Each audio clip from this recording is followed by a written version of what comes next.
تو اللہ نے تمہارے لیے 2 سفر کو مانوس کر دیا. مانوس کا معنی آسان بنا دیا. سفر ایک وحشت ہوتی ہے انسان کو جنبی جگہ جاتے ہوئے, لیکن اللہ فرماتے ہیں لإیلاف قریش, قریش کو مانوس کرنے کی وجہ سے, یعنی سردی اور گرمی کے دونوں سفر قریش کے لیے ہم نے جو مانوس کر دیے, قریش کو ان سے انسیت پیدا کر دی, وحشت ختم کر دی. تو اس وجہ سے قریشیوں کو بھی چاہیے کہ اب شکر کریں, کیونکہ یہ اس بیت اللہ کی وجہ سے ان کی تعظیم ہو رہی ہے دنیا میں. فَلْيَعْبُدُوا رَبَّ هَذَا الْبَيْتِ, تو ان کو چاہیے اس بیت اللہ کے رب کی عبادت کریں, شرک نہ کریں, اس کے احکام کو فالو کریں, کہ تمہاری جو عزت ہے دنیا میں وہ اس بیت اللہ کی وجہ سے ہے. تو تمہیں بھی تو چاہیے کہ بت پرستی چھوڑو اور محمد صلی اللہ علیہ وسلم کی دعوت پر لبیک کہو. اور اللہ نے فرمایا کہ رحلۃ الشتاء والصیف, سردی گرمی کے سفر کو اللہ نے آسان کر دیا. فَلْيَعْبُدُوا رَبَّ هَذَا الْبَيْتِ, اور اس رب کے ایک احسان یہ بھی ہے الذی اطعمہم من جوع, وہ رب جو اس گھر کا رب ہے نا, جس گھر کی وجہ سے تمہاری دنیا میں عزت ہو رہی ہے, اس گھر کا جو مالک ہے اس نے تم پر 2 احسان کیے اس تجارت کی وجہ سے. اطعمہم من جوع, بھوک میں تمہیں کھلایا, ورنہ یہاں تم مر جاتے ایڑیاں رگڑ رگڑ کے. وآمنہم من خوف, اور خوف سے تم کو امن بخشا. تمہارے پاس تو کوئی مضبوط حکومت نہیں ہے, کوئی مضبوط آرمی نہیں ہے, کوئی سیکیورٹی, کوئی پاور ہی نہیں ہے, کوئی ٹیکنالوجی نہیں ہے, کچھ بھی نہیں ہے, تو تمہیں تو لوگ ویسے ہی آگے کھا جائیں, اور سفر پہ جاؤ گے تو ویسے ہی لوٹ لاٹ کے لے جائیں تمہیں. لیکن تمہیں خوف سے بھی اللہ نے کیا دے دیا, امن. ساری دنیا میں لڑائیاں پھڈے ہو رہے ہیں اور تم یہاں حرم میں آرام سے بیٹھے ہوئے, کیونکہ باہر سے بھی لوگ آتے تھے نا, حرم کا احترام کرتے تھے, بھائی یہاں جھگڑا نہیں کرنا. تو اللہ فرماتے ہیں یہ 2 نعمتیں تمہیں مفت میں مل گئی ہیں, تجارتی ترقی بھی ہو رہی ہے تمہاری, اور امن بھی یہاں اللہ نے قائم کر دیا. تو اس کے شکر کا تقاضا یہ ہے کہ فَلْيَعْبُدُوا, تمہیں چاہیے کہ تم عبادت کرو رب ھذا البیت, اس گھر کے مالک کی. تو یہ اس صورت کا اصل خلاصہ ہے. اب اس میں علمی نقطے کیا نکلتے ہیں, اسباق کیا ملتے ہیں. پہلا سبق تو ہمیں یہ ملتا ہے کہ سفر کو آسان بنا دینا یہ اللہ کی بہت بڑی نعمت ہے. سفر کو آسان بنا دینا یہ اللہ کی بہت بڑی نعمت ہے. آپ کو پتہ ہے جب حالات خراب ہوتے ہیں انسان گھر سے نکلتے ہوئے ڈرتا ہے. تو اگر سفر کسی قوم کے لیے آسان ہو گیا, آج بھی دنیا کے لیے سفر آسان ہے, لمبے لمبے سفر ہو رہے ہیں, ایسے جہازوں میں بیٹھتے ہیں, آرام سے اتر جاتے ہیں, تھوڑا بہت ایئرپورٹ پہ تلاشی ہوتی ہے, جیب میں کوئی نسوار گٹکا مٹکا تو نہیں ہے, ٹھیک ہے نا, چرس ہیروئن تو نہیں ہے, بس یہ ہوتا ہے اور چلو بھائی نکلو. تو یہ اللہ کی نعمت ہے سفر کو آسان بنا دینا. دوسرا ہمیں اس سے یہ پتہ چلتا ہے کہ تجارت کی اللہ کی نظر میں کتنی بڑی ویلیو ہے. اللہ نے جب قریش پر انعام کرنے کا ارادہ کیا, اور انعام کیا ان کی معاشی ترقی ہو اور بھوک ان کی ختم ہو, تو اس کے لیے ملازمت کو پسند نہیں کیا گیا, بلکہ کس کو پسند کیا گیا ہے, بزنس کو. میں نے پورا اس پر کئی دفعہ بیان کر چکا ہوں, 1-1 1.5 گھنٹے کے میرے بیانات ہیں کہ اسلام میں بزنس کو فوکس کیا گیا ہے, جاب کو اور ملازمت کو بزنس کے مقابلے میں پسند نہیں کیا گیا. معاشی ترقی اگر آپ چاہتے ہو, آپ اپنا بزنس اسٹارٹ کرو. سمجھ رہے ہیں کہ نہیں سمجھ رہے ہیں؟ جاب کریں گے, آپ کی محنت کو آپ کا باس کیش کرائے گا, آپ کی کمپنی کیش کرائے گی, آپ کو لگی بندی تنخواہ ملے گی, آپ کماؤ پوت کہلائیں گے کہ ہمارا بیٹا 1-1.5 لاکھ روپے تنخواہ لے کے آتا ہے, ماشاءاللہ بہت اچھی زندگی گزر رہی ہے. آپ کو یہ پتہ نہیں ہے کہ بھائی آپ کی محنت کو کیش کون کرا رہا ہے, کمپنی. وہ کروڑوں روپے کما رہے ہیں آپ سے. تو جب تک کوئی بڑا ہدف سامنے نہ ہو, کسی کا کوئی ویژن ہو, اس ویژن کا حصہ بننے کے لیے آپ جاب کرتے ہیں, پھر تو ٹھیک ہے. جیسے دینی مدارس, ایک ان کا ویژن ہے دین کو دنیا میں غالب کرنا, تو وہاں جو اساتذہ ملازمت کر رہے ہیں وہ تو اس بڑے ویژن کی تکمیل کے لیے ملازمت کر رہے ہیں, وہ ٹھیک ہے. آرمی میں جو لوگ جاب کرتے ہیں, ملک کا ڈیفنس ایک بہت بڑا ویژن ہے, تو وہاں جاب کرنا اس لیے اچھے کام ہے کہ بھائی وہ ایک ڈیفنس کا یعنی ایک ویژن کا حصہ ہیں, کیونکہ وہاں اس طرح جاب کیے بغیر پھر وہ سیٹ اپ چل نہیں سکتا. لیکن نارملی یا ٹیچر کی جو جاب ہے وہ بھی ایک اچھی ہے, اس لیے کہ تعلیم کو فروغ دینا ایک اچھا ویژن ہے. تو اس ویژن کے لیے ضروری ہے کہ جو ہے یعنی ٹیچر بھی ہونے چاہیے. لیکن ایک نارملی ایک عام حالات میں ایک کمپنی کا کوئی ویژن نہ ہو, اس کا مقصد ہے اپنا پیٹ بھرنا. یہ جو بڑی بڑی کمپنیاں ہیں ان کا کوئی انسانیت کی خدمت مقصد تھوڑی ہوتا ہے, ان کا مقصد کیا ہوتا ہے, پیٹ بھرنا, پیسہ کمانا. تو جب ان کا ویژن پیسہ کمانا ہے تو آپ کا ویژن بھی پیسہ کمانا ہونا چاہیے. ہاں پیسے کمانے سے مقصد آپ کا اچھا ہو, صرف پیٹ بھرائے پیٹ نہ ہو. تو اس میں آپ نے کیا کرنا ہے, جاب پر بزنس کو ترجیح دینی ہے. قرآن میں اس کی بہت ساری مثالیں ملتی ہیں. قرآن جہاں بھی اللہ کے فضل کی بات کرتا ہے تو بزنس کی بات کرتا ہے. اللہ فرماتے ہیں سمندر کو مسخر کیا تاکہ تم اللہ کی روزی تلاش کرو. تو صحابہ بزنس کرتے تھے سمندر کے سفر میں, مال لے کے جاتے تھے, مال لے کے آتے تھے. اللہ نے قرآن میں کیا فرمایا صحابہ کو کہ تم جب تہجد پڑھتے ہو تو ساری رات پڑھنا مشکل ہے تمہارے لیے, کیونکہ دن میں تم نے جہاد بھی کرنا ہے, یضربون فی الارض مزاربت بھی کرنی ہے, تو مزاربت بھی بزنس ہے. تو کمانے کا جہاں قرآن میں تذکرہ آتا ہے بزنس, تجارت. چونکہ یہ میرا ابھی ٹاپک نہیں ہے, اس پر میں IBI یونیورسٹی میں طلبہ سے میں نے خطاب کیا تھا, ان کو میں نے بھی سمجھایا تھا کہ جو بزنس ہے نا اسلام میں اس کی کیا ویلیو, اور میں نے ان کو یہ بات بھی بتائی تھی کہ بزنس پڑھنے والا دنیا میں بزنس کے علاوہ ہر کام کر سکتا ہے. آئی بات سمجھ میں؟ جو بزنس پڑھتے ہیں نا باقاعدہ, وہ دنیا میں بزنس کے علاوہ ہر کام, جو بزنس پڑھتے ہیں وہ کسی کمپنی میں جاب تو کر لیتے ہیں, مینیجر بن جائیں گے, لیکن خود بزنس نہیں چلا سکتے. تو بزنس چلانے کے لیے بزنس کو پڑھنا کی ضرورت نہیں ہے, بزنس کرنا ضروری ہے. میں نے ایسے کچرا چننے والے دیکھے ہیں کہ انہوں نے کچرے سے چیز اٹھا کے بیچنا شروع کی اور آج کروڑ پتی ہیں وہ. تو آپ کا دل میں دولت کی ہوس نہیں ہونی چاہیے, لیکن اس نیت سے کہ آپ عزت کے ساتھ زندگی گزاریں, مسلمان قوم ترقی کرے. آج دیکھو یہودیوں نے سارے بزنس پہ قبضہ کر لیا, ترقی کر لی انہوں نے, ہم کماؤ پوت بنے ہوئے ہیں, دفتروں میں جاتے ہیں صبح ٹائی وائی صحیح کر کے, آج باس کی چاپلوسی الگ کرنی پڑتی ہے, ٹھیک ہے نا, اور وہ لگی بندی تنخواہ دے رہا ہوتا ہے. جب اس کا دل چاہتا ہے اٹھا کے کک آؤٹ, چلو بھائی پتلی گلی سے نکلو, پھر جا کے اس کے پاؤں پکڑ رہے ہوتے ہیں سر. تو انسان, اللہ چاہتے ہیں کہ انسان اللہ کا محتاج ہے, مجبوری میں ایک الگ بات ہے, لیکن ترجیح اس کو دینی چاہیے بزنس کو. تو اللہ نے فرمایا کہ اللہ نے قریشیوں پر احسان کیا کہ ان کو کیا کیا, ان کو بزنس میں 2 سفر ان کے لیے کیا کر دیے آسان. تو دوسرا علمی نقطہ کیا پتہ چلتا ہے کہ بزنس بھوک ختم کرنے کا بہترین ذریعہ ہے, کیونکہ اللہ نے جب قریش کی غربت ختم کرنے کا ارادہ کیا تو بزنس کی طرف ان کو لگا دیا. تیسرا پتہ یہ چلتا ہے کہ بزنس میں سفر کی بڑی ویلیو ہے. آپ بیٹھے ہوئے اپنے محلے میں ایک گولے گنڈے کی دکان کھول کے اور سفر ہی نہیں کرتے کہیں, تو آپ کی نسلیں بھی گولا گنڈا ہی بیچتی رہیں گی.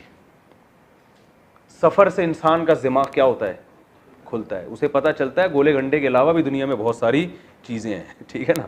تو میرے تو اب دنیا میں سفر ہوتے ہیں تو میں بڑے بڑے کروڑ پتی تاجروں سے ملتا ہوں, حالانکہ انگوٹھا چھاپ ہوتے آتا کچھ بھی نہیں ہے. وہ بزنس میں اتنا آگے کیوں نکل گئے, انہوں نے دنیا میں سفر کیا. انہوں نے کہا یار اپنے ڈڑبے سے باہر آؤ, دیکھو فلاں ملک میں کیا. ہمارے ایک دوست ہیں وہ سفر کرتے ہیں, وہ کہہ رہے ہیں میرے جہاز کا آدھا کرایہ تو ایسے ہی نکل جاتا ہے, مجھے تجربہ اتنا ہو گیا, میں بنگلہ دیش جاتا ہوں تو بنگلہ دیش جانے سے پہلے دیکھتا ہوں وہاں کیا پروڈکٹ زیادہ بکتی ہے, تو یہاں سے وہ اٹھا کے لے گیا, جتنی حکومت اجازت دیتی ہے, کسٹم والے اجازت دیتے ہیں, وہ اٹھا کے لے گئے وہاں پہ. تو وہاں جب لے گئے تو وہ کچھ بیچ دیا, وہاں سے جب واپس آ رہے ہیں تو دیکھا یہاں کیا مہنگا ہے اور وہاں سستا ہے, تو وہاں سے سستی چیز اٹھا کے بیگ میں اپنے ساتھ یہاں لیا, یہاں بیچ دی. کہہ رہے ہیں ایسے میں پلس مائنس کرتے رہتا ہوں, اور کسی کے کسٹم والے سے اچھے تعلقات ہوں ٹھیک ہے نا, تو پھر تو آپ کو پتہ ہے کہ وہ اچھے ہونے نہیں چاہیے, لیکن ایک مثال دے رہا ہوں میں, تو وہ تو پھر آپ کو پتہ ہے پیڑے کھا رہے ہوتے ہیں بیٹھ کے. تو سفر کا بھی اہمیت کا پتہ چلتا ہے کہ اللہ فرماتے ہیں یہ یمن کے کتنا دور ہے یمن, اور کتنا دور ہے شام سعودی عرب سے. اللہ فرماتے ہیں تم سفر کرتے ہو, لیکن کرتے تھے سفر تو اس سے ان کی تجارت میں ترقی ہوتی تھی, زیتون لاتے تھے وہاں سے, انجیر لاتے تھے, اور پتہ نہیں کیا کیا چیزیں لاتے تھے. تو آپ بھی مسلمانوں کو بھی چاہیے کہ بھائی بزنس کو فوکس کریں, اور اس کے لیے کیا کریں, سفر کریں. جائیں پہلے ایک دم یمن نہ پہنچ جائیں ٹھیک ہے نا, بلکہ پہلے چھوٹے موٹے سفر, کراچی سے کبھی جائیں, لاہور میں جا کے دیکھیں کیا ہو رہا ہے یہاں پہ مارکیٹوں میں جو ہے نا, پھر لاہور سے یہاں آئیں, تھوڑا سا ہلیں جلیں گے تو انشاءاللہ رزق کے دروازے کھلیں گے, اور پہلے دن سے ہی درخت پہ نوٹ اگنا نہیں شروع ہو جائیں گے, ٹھیک ہے نا. تو ساری پالیسی بنا کے تجربے سے ہوتے ہوتے دیکھو آپ کہاں سے کہاں اللہ آپ کو پہنچائے گا. تو اللہ یہ تیسرا نمبر میں نے بیان کیا, تیسرا نمبر. چوتھا نمبر کہ دین کی وجہ سے اگر کوئی عزت آپ کو ملی ہو تو پھر آپ پر اللہ کا شکر زیادہ واجب ہو جاتا ہے. جیسے مشرکین کو اللہ فرما رہے ہیں کہ تمہیں اس بیت اللہ کی وجہ سے دنیا میں عزت ملی ہے, تو تم پر واجب ہے کہ جس کا گھر ہے نا اس کی عبادت تم دوسروں سے زیادہ کرو. تو اگر آپ کو اللہ کی وجہ سے عزت زیادہ مل رہی ہے تو آپ پر اللہ کا حق بھی دوسروں سے زیادہ ہے. جیسے علماء کو عزت کس وجہ سے ملتی ہے, دین کی وجہ سے, بھائی یہ دین سکھاتے ہیں, تو علماء پر زیادہ لازم ہے کہ وہ اللہ کی عبادت میں دوسروں سے, بولو بھائی آگے ہوں. اب کوئی شخص جس کو داڑھی کی وجہ سے عزت مل رہی ہے, دین کی وجہ سے عزت مل رہی ہے, وہ لوگوں کو اپنے حقوق تو بتاتا رہتا ہے, لیکن اللہ کے جو اس پر حقوق ہیں وہ بھول گیا ہے, تو یہ بڑی ناشکری کی بات ہے. تو اس لیے چوتھا پوائنٹ ہمیں یہ ملتا ہے کہ اگر کسی کو دین کی وجہ سے عزت ملی ہے، نمازی ہونے کی وجہ سے، تبلیغ میں جانے کی وجہ سے، بزرگ ہونے کی وجہ سے اور دین کی طرف نسبت کی وجہ سے، اور لوگ اس پہ اعتماد کرتے ہیں. بعض دفعہ یہ بھی ہوتا ہے بھائی آپ تبلیغ میں وقت لگاتے ہیں، بھائی آپ نیک آدمی ہیں، تو لوگ آپ پہ ٹرسٹ کر کے آپ کو کاروبار کے لیے پیسے بھی دے دیتے ہیں. تو یہ بھی تو دین کی وجہ سے عزت ملی نا، کہ لوگ آپ پہ ٹرسٹ کر رہے ہیں آپ کی داڑھی دیکھ کر. تو آپ پر پھر لازم ہے کہ آپ دوسروں سے زیادہ اللہ کے حکم کو فالو کریں، کہ یار میرے دین کی وجہ سے لوگ میرا اکرام کر رہے ہیں، لوگ جو ہے مجھ پر اعتماد کر رہے ہیں، تو پھر میرے ذمہ زیادہ ضروری ہے کہ میں اللہ کا دوسروں سے زیادہ شکر ادا کروں. تو کتنے پوائنٹ ہو گئے؟ 4. پانچواں پوائنٹ خاص طور پہ عربوں کے لیے، کہ اللہ قریشیوں سے کہہ رہے ہیں کہ تمہاری جو معاشی ترقی ہے نا، یہ اس بیت اللہ کی وجہ سے. تو آج سعودی عرب کی معاشی ترقی بھی کس وجہ سے ہے؟ اگر بیت اللہ نہ ہو، کوئی جائے گا سعودی عرب؟ 40-50 لاکھ لوگ جو حج کرنے جا رہے ہیں، کوئی پوچھے گا ان کو کیا ان کے پاس کوئی ٹیکنالوجی ہے، کوئی بڑے بڑے ڈاکٹر ہیں ان کے پاس، کوئی بڑے بڑے سائنسدان ہیں، ہے کچھ؟ یا وہ جو سرزمین ہے وہ مری اور کوہ ہمالیہ کی طرح خوبصورت ہے؟ ایسا بھی نہیں ہے. جاؤ پہاڑ، مکہ میں کالے کالے پہاڑ ہیں، وہ ہمیں خوبصورت لگتے ہیں، اللہ کے گھر ہے وہاں پہ، ایک عجیب وحشت ہے ان میں. لیکن زمینی لحاظ سے وہاں پر کوئی ایسی انٹرٹینمنٹ کی چیز نہیں ہے، نہ کوئی بڑے خوبصورت چشمے ہیں وہاں بہتے ہوئے.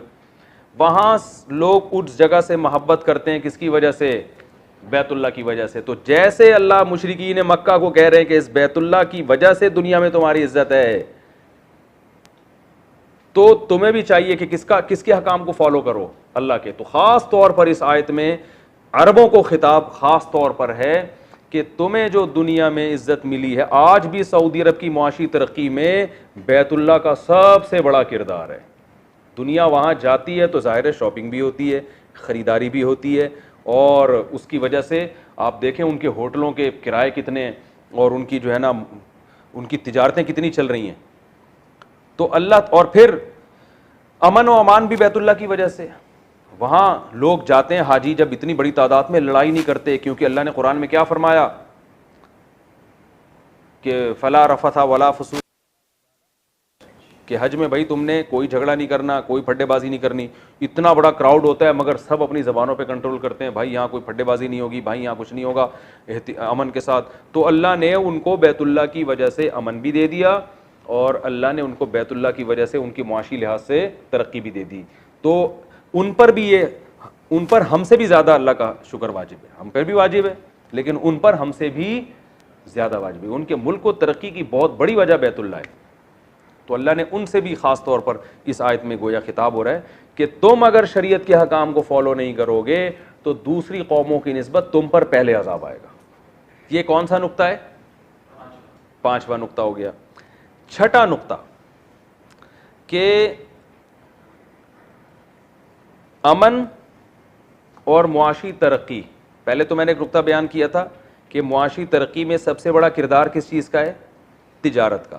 اب ایک نقطہ اس میں یہ بھی ہے کہ سفر بھی اللہ کی نعمت، وہ بھی میں نے بتایا. ایک نقطہ اس میں یہ بھی ہے کہ معاشی ترقی اور بے خوفی بذات خود اللہ کی ایک بہت بڑی نعمت ہے، لہذا اس کو بھی حاصل کرنے کی کوشش کرنی چاہیے. یہ خود ایک اللہ کی بہت بڑی نعمت ہے اگر کسی قوم کو مل جائے، کیونکہ اللہ اس کو بطور نعمت کے بیان کر رہے ہیں. تو جو نعمت ہوتی ہے اس کے حصول کی کوشش بھی کرنی چاہیے نا. تو اس میں ان دینداروں پہ بھی رد ہے جو مسلمانوں کی معاشی ترقی کے لیے کوشش، بولو بھائی، نہیں کرتے. وہ کہتے ہیں دنیا مسافر خانہ ہے، 2 نوالے بھی مل گئے تو ٹھیک ہے. یقیناً مسافر خانہ ہے.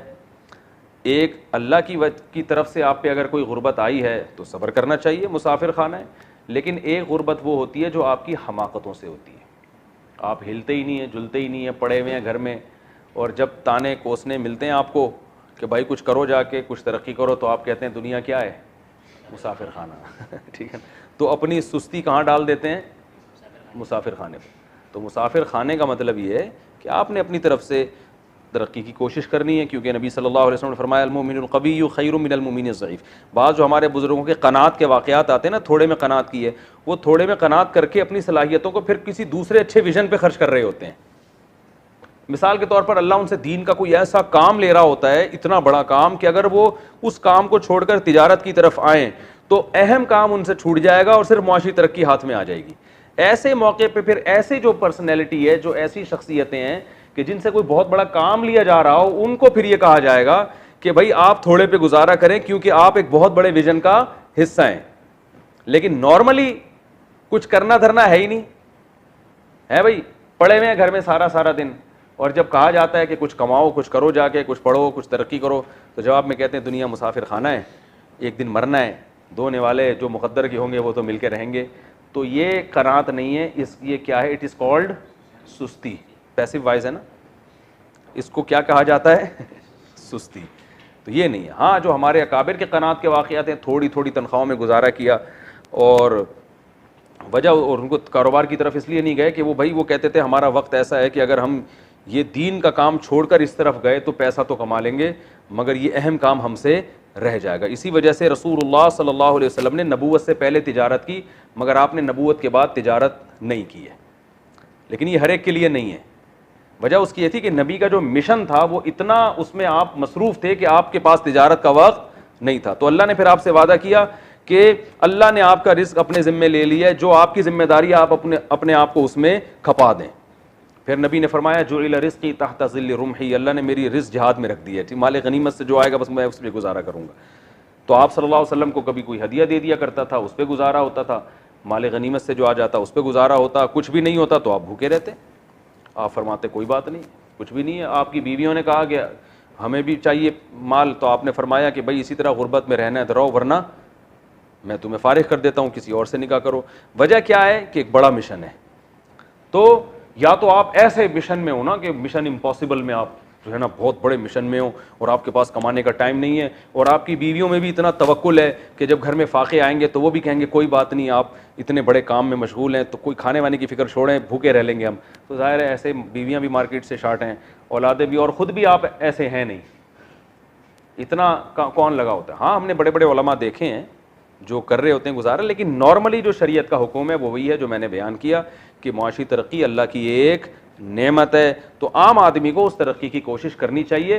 ہاں علماء کا جو طبقہ ہے جن سے اللہ بہت زیادہ کام لے رہا ہے, تو وہ مخصوص طبقہ اگر اپنے آپ کو وقف کر دیتا ہے دین کے لیے, یا وہ تجارت اس طرح سے کرتا ہے کہ اس دینی کاموں میں فرق نہ پڑے, پھر ٹھیک ہے. اگر اس کام میں فرق پڑ رہا ہے تو پھر ایسے بڑے علماء کو پھر ایسے کام نہیں کرنے چاہیے جس سے دین کا کام چھوٹ جائے ان سے, کیونکہ تجارت کرنے والے بہت ہیں, وہ کام کرنے والے مارکیٹ سے شارٹ ہیں. لیکن عام آدمی کی ذمہ داری ہے مسلمان کی وہ معاشی ترقی کرے, کیونکہ جب وہ ترقی کرے گا تو پھر دینی مدارس بھی آباد ہوں گے, کیونکہ علماء جو کام کرتے ہیں ان کو وسائل تو پھر عوام سے ہی ملتے ہیں نا.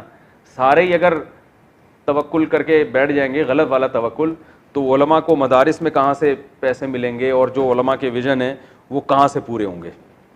سمجھ رہے؟ تو اس آیت میں ہمیں معاشی ترقی کی اہمیت کا بھی پتہ چلتا ہے, اور امن کی ویلیو کا بھی پتہ چلتا ہے کہ امن بھی بہت, اس کی بھی بڑی ویلیو. اللہ تعالیٰ سمجھنے کی عمل کی توفیق عطا فرمائے.